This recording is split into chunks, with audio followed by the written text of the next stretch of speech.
আসসালামু আলাইকুম। আমাদের মাথায় অনেকদিন যাবতই পরিকল্পনা ছিল যে আমরা একটি হাঁস ও মুরগির ফার্ম দিব।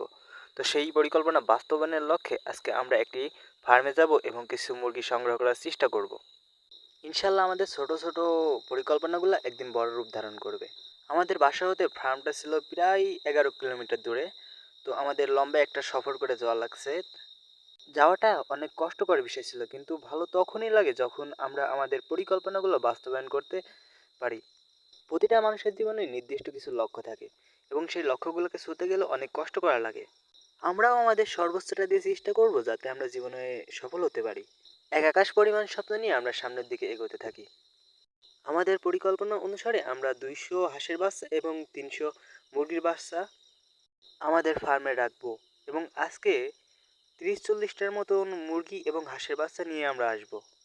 এগুলো নমুনা হিসেবে আমরা রাখবো কিছুদিন আমাদের কাছে, এবং পরবর্তীতে যদি ভালো হয় তাহলে তাদের কাছ থেকে আরও হাঁস এবং মুরগির বাচ্চা নিব। আমাদের বাসার সাথে একটা পুকুর আছে, সেই পুকুরে আমরা হাঁস চাষের পরিকল্পনা নিয়েছি এবং আমাদের বাসার পাশে একটা জমি আছে, সেখানে আমরা মুরগি পালন করব। এছাড়াও আমাদের বিভিন্ন পরিকল্পনা আছে যেগুলো আমরা সফল করতে চাই। ইনশাল্লাহ একদিন হবে সব কিছুই। আমাদের গ্রামে যেহেতু কোনো হাঁস এবং মুরগির ফার্ম নাই, তাই আমরা মনে করতেছি এই চাষটা করে আমরা সফলভাবে উত্তীর্ণ হতে পারবো।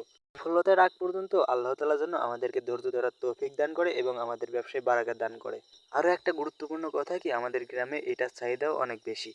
আমাদের গ্রামের প্রত্যেকেই এগুলা বাজার থেকে ক্রয় করে।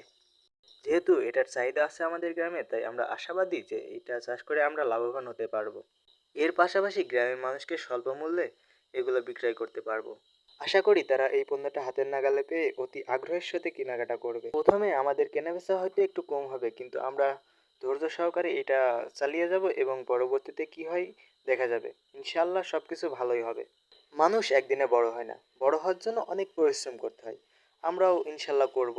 আল্লাহ আমাদের সে পর্যন্ত ধৈর্য ধারণ করার তৌফিক দান করুক। সফল হওয়ার আগ পর্যন্ত অনেক কষ্ট করতে হবে। আল্লাহ যেন আমাদেরকে ধৈর্য ধরার তৌফিক দান করে এবং আমরা সহি সালামতে কাজগুলো সম্পন্ন করতে পারি। 11 কিলোমিটার রাস্তা পাড়ি দেওয়ার পরে আমরা তাদের বাসায় পৌঁছাই। বাসায় পৌঁছে আমরা কিছু হাঁস দেখতে পাই। এই হাঁসগুলো অনেক বড় ছিল। এই হাঁসগুলোর নাম হচ্ছে চীনা হাঁস। এগুলোর বাজার মূল্য প্রায় 2000 টাকা। এগুলো প্রায় সারা বছরই ডিম দেয়, কিন্তু আমাদের লাগবে ছোট ছোট হাঁসের বাচ্চা। আমরা তাদেরকে জিজ্ঞাই যে এই ছোট ছোট হাঁসের বাচ্চা কোথায় গেলে পাবো। তারা আমাদেরকে বলে যে তাদের নাকি দোকান আছে, সেখান থেকে নিতে হবে। এবার আমাদের গন্তব্য তাদের দোকানে যাওয়া। তো আমরা বাইকটা স্টার্ট দিয়ে তাদের দোকানের উদ্দেশ্যে রওনা করি। তাদের বাসা হতে 1 কিলোমিটার দূরে তাদের দোকান। তো আমরা কিছুক্ষণের মধ্যেই তাদের দোকানে চলে যাই। আমরা যেহেতু হাঁস এবং মুরগির নমুনা সংগ্রহ করার জন্য আসছি, তো আমরা এটা সংগ্রহ করেই যাব। দোকানে যাবার পরে প্রথম তাদের মুরগিগুলোর দিকে চোখ পড়ে এবং সেগুলো আমরা চেক করতে থাকি। সত্যি বলতে বাচ্চাগুলা দেখতে ভালোই মনে হচ্ছিল।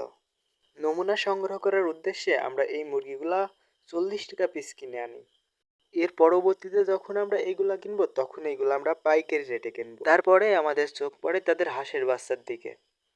সত্যি কথা বলতে হাঁসগুলা অনেক সুস্থ এবং সাবলীল দেখাচ্ছিল, যার জন্য আমরা এইগুলাও কিছু পিস নিয়ে নিই।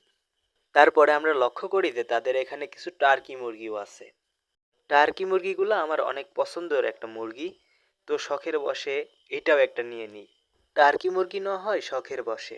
সব কিছু কেনাকাটা শেষে আমরা বাসার দিকে রওনা দিই।